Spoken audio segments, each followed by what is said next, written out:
Hi guys, White Witch 110 here. I decided to glue it on there. So that's how I think I'll start off my vlogs. And if I'm going to be doing something in the kitchen, I'll use this one. I don't know, it looks easier to read this way. If I find this isn't that great, I'll do another one with more darker green. I thought that was cute. And then I bought some of these, package of these today. I don't know what I'm going to do with them. I think I have one idea for it. And then the tin that I showed you, I've put gold ribbon. There's the felt and the thing. And then I took some lace and some little fake gems. I've painted the top.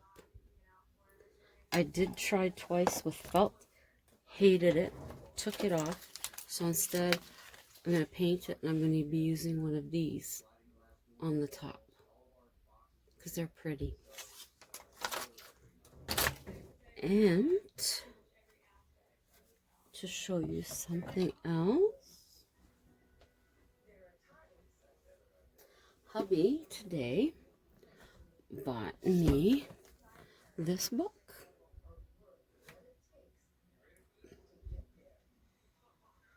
I mean, it is huge, all alphabetical. Pretty cool. And then I got myself this book. The one I have isn't very complete, although it's good. This one is much more complete, I believe. Isn't it pretty? And then I also bought myself this one. This feels like material.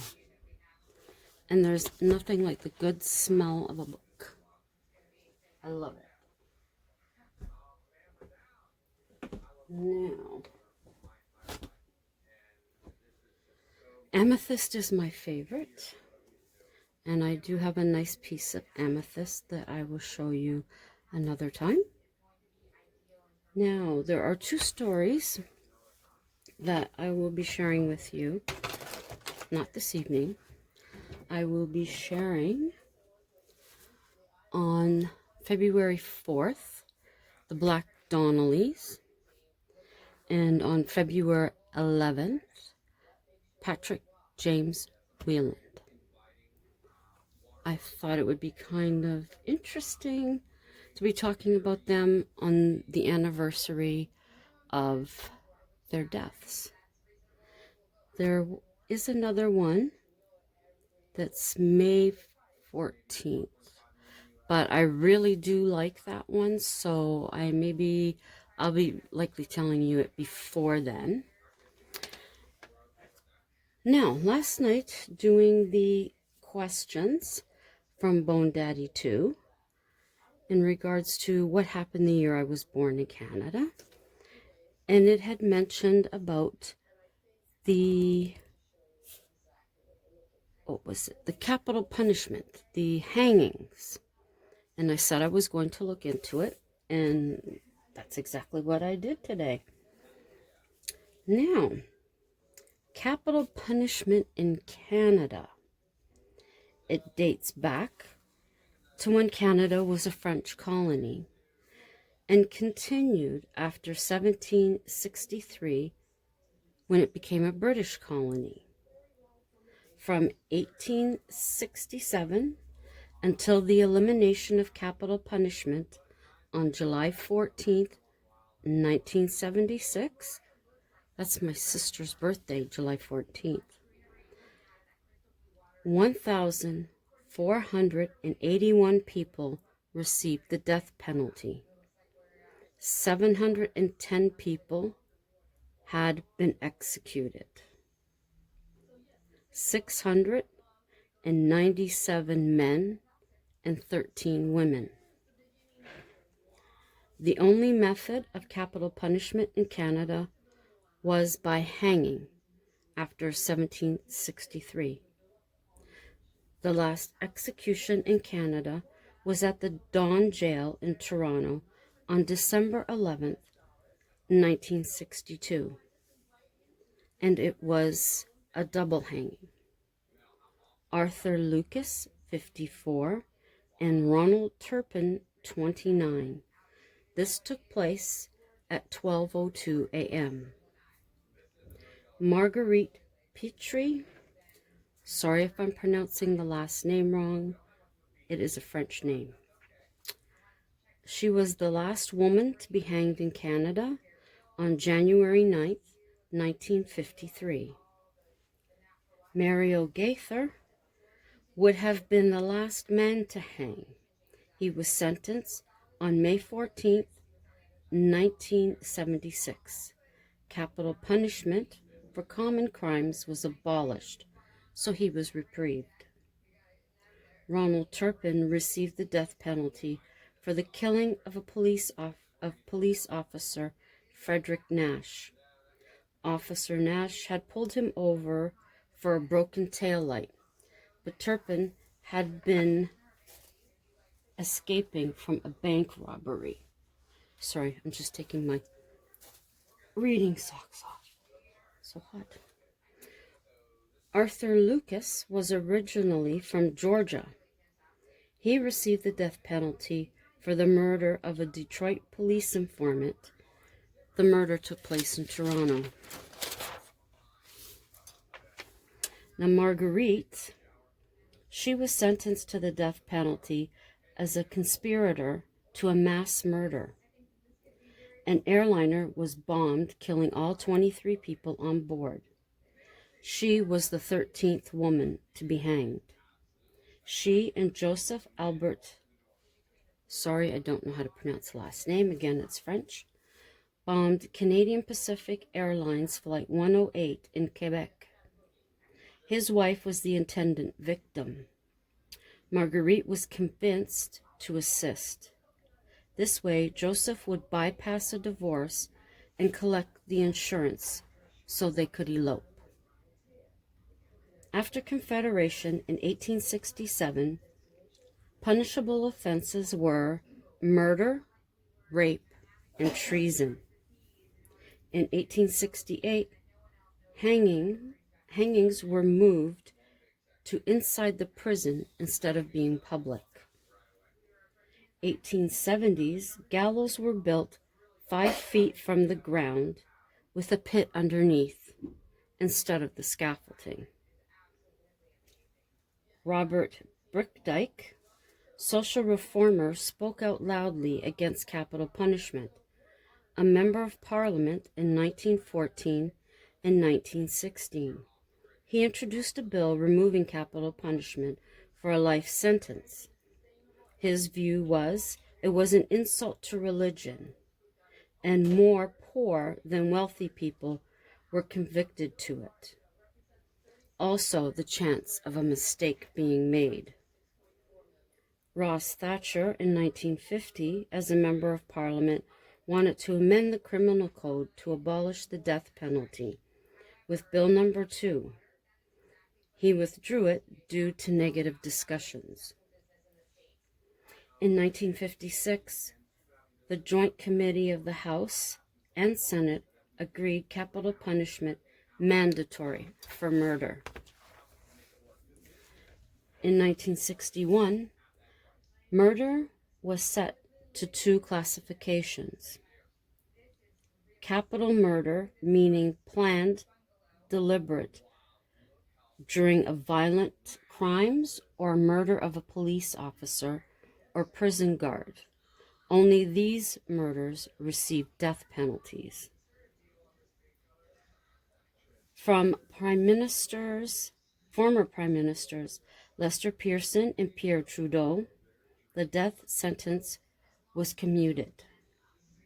November 30th, 1967, Bill C-168 passed, bringing a 5-year suspension to the death penalty, except for murders of police and correctional officers. January 26, 1973, Solicitor General of Canada continued a partial ban. It eventually led to the abolishment of capital punishment.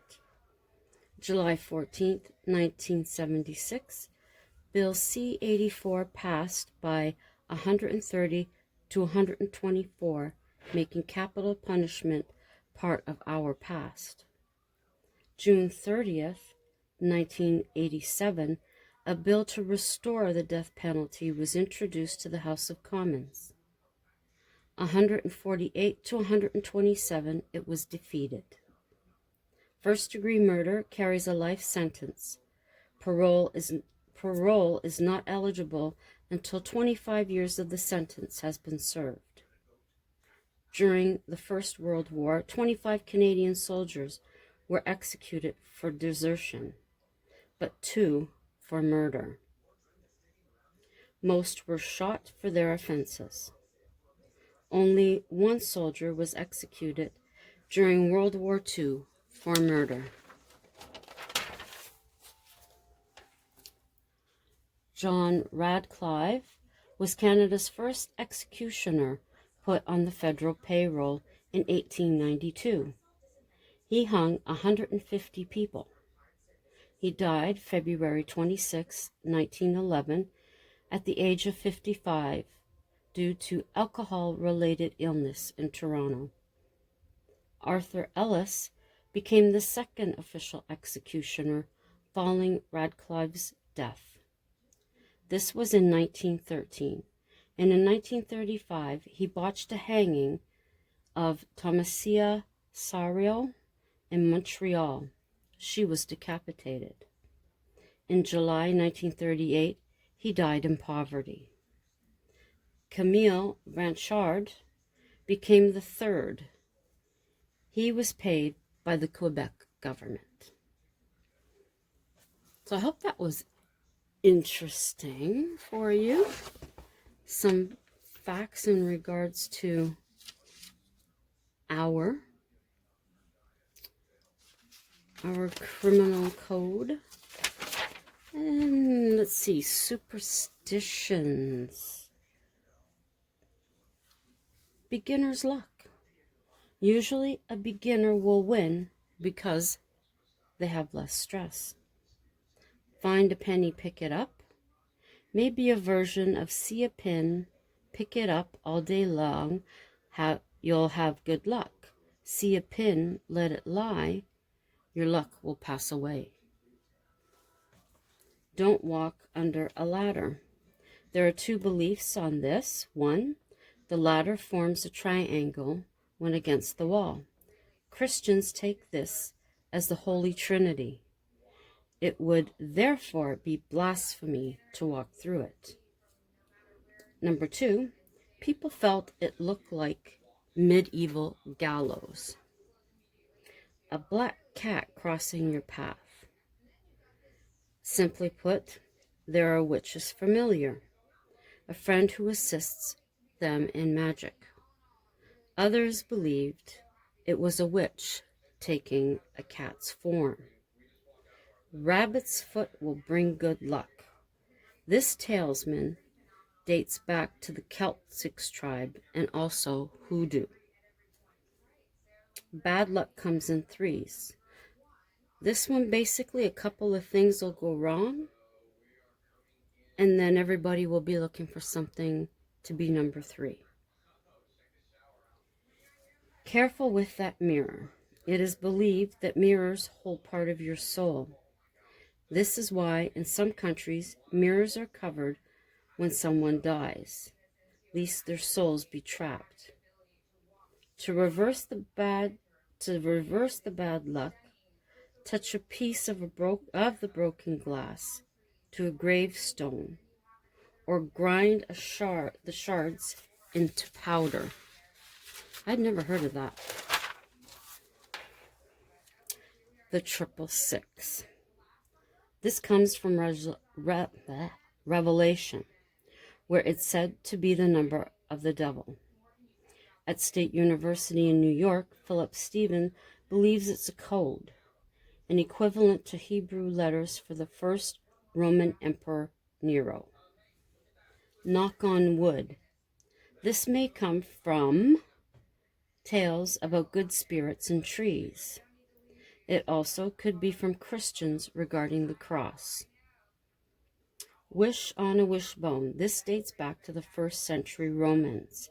Legend claims they fought over these bones. Their belief was the biggest piece brought good luck, and they would get their wish. Bird bones have been used in divination tools for years. Crossing your fingers dates back to early Christianity.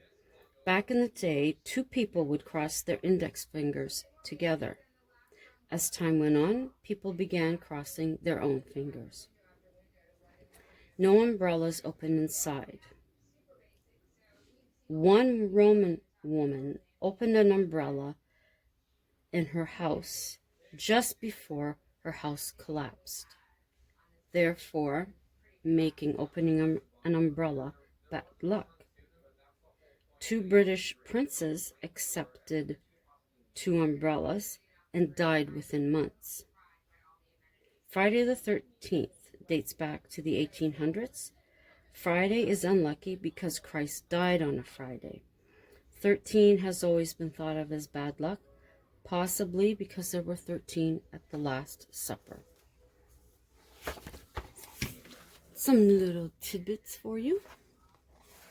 I don't know if there's any others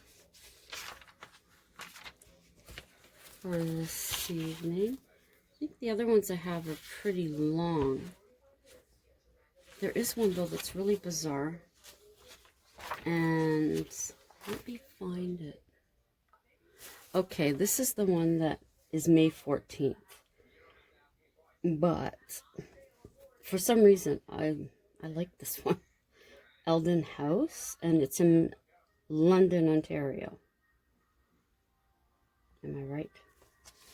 I've done 2 of them that are so close.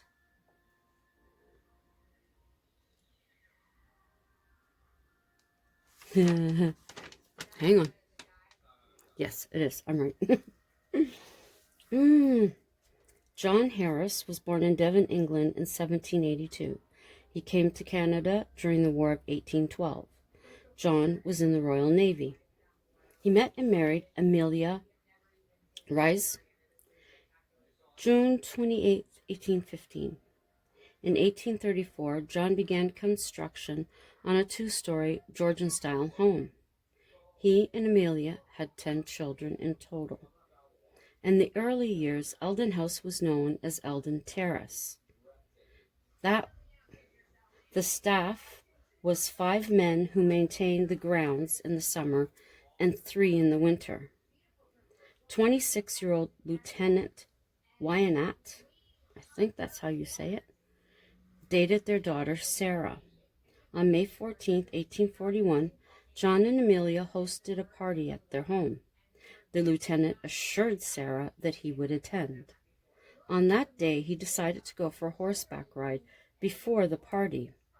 He asked his servant to place his clothes out, and he would change when he returned. The party progressed, and Sarah was disappointed when he failed to show up. When on the dance floor, she caught a glimpse of him in the doorway. Confused as to why he wasn't coming in, Sarah went to him. She watched him turn round and walk away. John, her father, had also seen him. Passing a clock in the hallway, she noted the time was 6 p.m. The lieutenant turned toward the kitchen and vanished. Sarah, her father, and sister thought this was strange. The following day, the servant arrived inquiring as to whether his master was in the house. It was explained he had not shown up last night. His horse and dog were found at a neighbor's farmhouse. Hundreds searched, and a body was not found. His saddle was discovered, and it was wet. With assistance of an Aboriginal guide, the lieutenant's body was found May 16, 1841. He was in the sand in the middle of a river. It was believed he either fell from his horse or was thrown. The lieutenant carried a pocket watch, and when checked, it had stopped at 6 p.m. This is the identical time Sarah had seen him at Eldon Terrace. People believe that he still appears on the anniversary of his death to see his Sarah. Now John, her father, died in 1850. Amelia remained in the house with her daughters until their marriages. One of her 3 sons, Edward, moved into the house with his wife, Sophie. In 1867, Amelia was nearing 70. She began to become depressed. She thought about the deaths of children, Charlotte in 1854, Helen 1861, and John 1861. Her dreams became littered with death. Amelia died in 1882 at the age of 82. London, August 1830. Cornelius Burley was hanged, accused of theft, arson, and killing cattle. Strangely, the Harris brothers received the head of Cornelius. Stranger still, they kept it. It is said he haunts the house as well. Son George and his wife Lucy sold their home and moved into Eldon House to help with the finances. In the 1890s, Lucy came into a large inheritance that improved the family situation. Millie, George and Lucy's daughter, stayed on to care for the house until her death in 1952. Ronald Harris and his wife Lana had lived with Millie and donated the house, property, and collections to the City of London when she passed. In 1961, Eldon House was opened to the public as a museum, and Cornelius's skull was on display. In 2001, a book, Fit to be Tied, was written.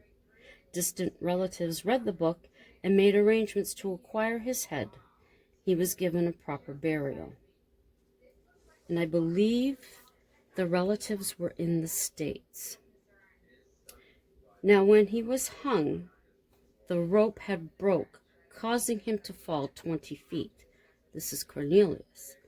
He lived and walked among the crowd with the noose around his neck. He believed that he had been saved, but new rope was promptly bought, and he was hung again. You never feel alone in the house, it is said. An air moves through the house as if someone is walking by you. Now, Nancy Johnson gives tours of the home and had one gentleman tell her that he couldn't go upstairs. He had been on a tour previously, and she asked him why. And his answer was, because the last time I had visited, someone tugged my pant leg, and no one was there. So those are your stories for this evening. Hope you enjoyed them. Thank you to all my loyals for coming by and checking out tonight's vlog. I appreciate it. Love you all. If you're new to the channel, please do check out my other videos. If there's any that you like, give them a thumbs up. Please leave me a comment. I do get back to them. And share it out if you think anyone you know may be interested. Consider becoming a subscriber and hit the notification bell so you'll know when I upload.